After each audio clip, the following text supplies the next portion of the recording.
کھانے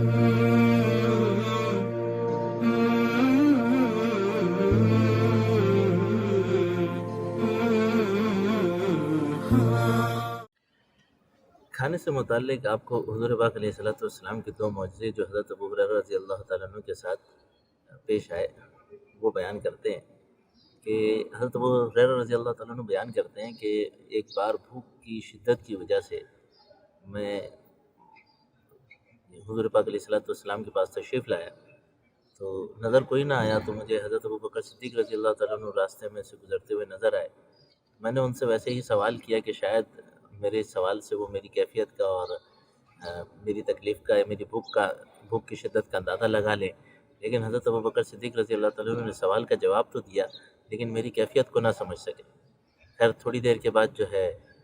حضرت عمر رضی اللہ تعالیٰ عنہ گزرے، ان کو بھی میں نے اسی نظر سے دیکھا اور ان کے سامنے یہی اسی انداز سے سوال کیا کہ شاید وہ میری کیفیت کو سمجھ جائیں، لیکن حضرت عمر رضی اللہ تعالیٰ عنہ بھی میری کیفیت کو نہ سمجھ سکے اور وہ بھی گزر گئے۔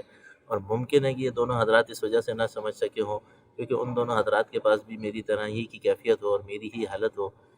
تو خیر کچھ دیر کے بعد حضور پاک علیہ الصلوۃ والسلام گزرے اور میں نے حضور پاک علیہ الصلوۃ والسلام کے سامنے بھی سوال کیا اور حضور پاک علیہ الصلوۃ والسلام نے سوال کا جواب دیا، لیکن میری حالت کو حضور پاک علیہ الصلوۃ والسلام سمجھ گئے اور حضور نے فرمایا کہ ابو ہریرہ ساتھ آؤ،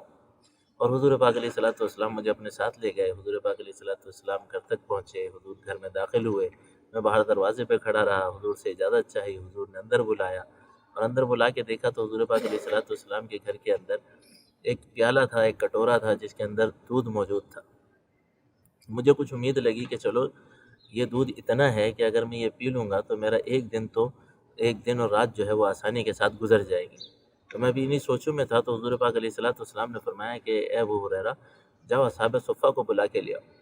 حضرت ابو ہریرہ رضی اللہ تعالیٰ عنہ فرماتے ہیں کہ جب حضور نے یہ فرمایا تو میری جان نکل گئی، کیونکہ اب دودھ تو اتنا نہیں تھا کہ جو سب میں تقسیم ہو سکتا۔ اب ظاہر ہے سب کو بلایا ہے تو سب پئیں گے، اور جب سب پئیں گے تو سب سے آخر میں ہی چونکہ قاصد ہوں، بلانے والا ہوں، تو میرا نمبر سب سے آخر میں آئے گا، اور جب میری باری آئے گی جب تک تو دودھ ختم ہو چکا ہوگا، تو لہذا اس سے امید رکھنا اور اس سے طمع رکھنا بھی اب فائدہ مند نہیں ہوگا۔ تو کہتے ہیں پھر چاروں نہ چار میں گیا اور صحابہ کو جو ہے وہ بلا کے لے کے آیا، اصحاب صفہ کو۔ اصحاب صفہ سارے اندر تشریف لائے اور اپنی جگہوں پہ سارے اپنی جگہوں کے مطابق بیٹھ گئے، اور حضور پاک علیہ الصلوۃ والسلام نے مجھ سے فرمایا کہ ابو ہریرہ ان سب کو دودھ پیش کر دو۔ اب میں باری باری سب کے پاس لے جاتا اور ہر ایک اس میں سے خوب سیر ہو کے پیتا، اور سیر ہو کر پینے کے بعد وہ پیالہ میرے حوالے کرتا، میں پھر دوسرے کو دیتا اور پھر وہ دوسرا پیٹ بھر کے پیتا۔ تو اس طرح سارے مکمل ہو گئے اور آخر میں صرف میں اور اللہ کے رسول صلی اللہ علیہ وسلم رہ گئے۔ تو میں نے وہ پیالہ لا کے حضور پاک علیہ الصلوۃ والسلام کو دیا، اور حضور پاک علیہ الصلوۃ والسلام نے فرمایا کہ ابو ہریرہ اب صرف تم اور میں باقی رہ گئے۔ تو اس میں سے پھر حضور پاک علیہ الصلوۃ والسلام نے پیا، اور حضور پاک علیہ الصلوۃ والسلام نے نوش فرمانے کے بعد وہ پیالہ میرے حوالے کیا، میں پینے لگا، اور پی کے پھر میں نے حضور پاک علیہ الصلوۃ والسلام کے حوالے کیا تو حضور نے فرمایا کہ اور پیو۔ میں اور پینے لگا، میں نے اس میں سے اور پیا، تو حضور پینے کے بعد پھر میں واپس کرنے لگا تو حضور نے فرمایا کہ اور پیو۔ تو میں نے اور پیا، اور سیراب ہوا، پھر پیالہ حضور کی طرف واپس کرنے لگا تو حضور نے فرمایا کہ اور پیو۔ کہ پھر میں نے حضور پاک علیہ الصلوۃ والسلام سے فرمایا کہ یا رسول اللہ اب میرے اندر گنجائش نہیں ہے کہ میں مزید اس کو پی سکوں، اور پھر میں نے وہ پیالہ حضور پاک علیہ الصلوۃ والسلام کو واپس کیا، اور حضور پاک علیہ الصلوۃ والسلام نے پھر وہ دودھ خود نوش فرمایا۔ یہ حضور پاک علیہ الصلوۃ والسلام کی ایک کرامت تھی، ایک معجزہ تھا۔ اور ایسے ہی ایک موقع پہ حضرت ابو ہریرہ رضی اللہ تعالیٰ عنہ فرماتے ہیں کہ ایک دفعہ شدید بھوک کی حالت کے اندر میں گرتا پڑتا جھومتا ہوا اصحاب صفہ کے چبوترے پہ پہنچا، اور حال یہ تھا کہ میرے یہ جھومتے ہوئے آنے کی وجہ سے، یہ جھومنا، یہ لڑکھڑاتے ہوئے آنا، یہ بھوک کی وجہ سے تھا کہ اتنی ہمت نہیں تھی کہ میں پہنچ سکوں۔ اس حالت میں اصحاب صفہ کے چبوترے کی طرف آ رہا تھا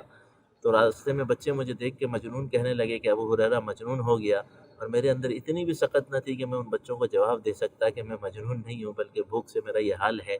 تو پھر جیسے تیسے میں پہنچا تو میں نے دیکھا کہ 2 تھال موجود ہیں، اور ان 2 تھالوں کے اندر سرید موجود ہے، اور اصحاب صفہ کے صحابہ جو ہے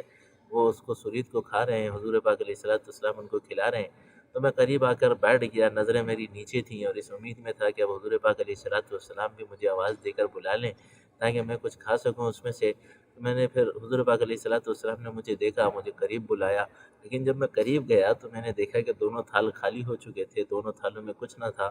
صرف کنارے پہ جو کچھ کھانا بچا ہوا ہوتا ہے وہ تھا۔ تو تو حضور پاک علیہ الصلوۃ والسلام نے ان تھالوں کا کناروں کا بچا ہوا کھانا جمع کیا اور اس کا ایک لقمہ بنایا اور لقمہ میرے منہ کے آگے پیش کیا، اور حضور پاک علیہ الصلوۃ والسلام نے فرمایا کہ ابو ہریرہ بسم اللہ پڑھ کے کھانا شروع کرو۔ تو میں حضور پاک علیہ الصلوۃ والسلام کے اس لقمے سے میں نے بسم اللہ پڑھ کر کھانا شروع کیا، اور میں کھاتا رہا کھاتا رہا کھاتا رہا، یہاں تک کہ میرا پیٹ سیر ہو گیا اور اس ایک لقمے سے میرا پیٹ بھر گیا، اور پھر حضور پاک علیہ الصلوۃ والسلام نے وہ آخری لقمہ میرے حوالے کیا۔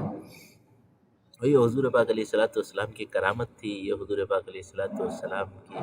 کا معجزہ تھا، یہ حضور پاک علیہ الصلوۃ والسلام کا اعزاز تھا، جس سے صحابہ فیض یاب ہوا کرتے تھے۔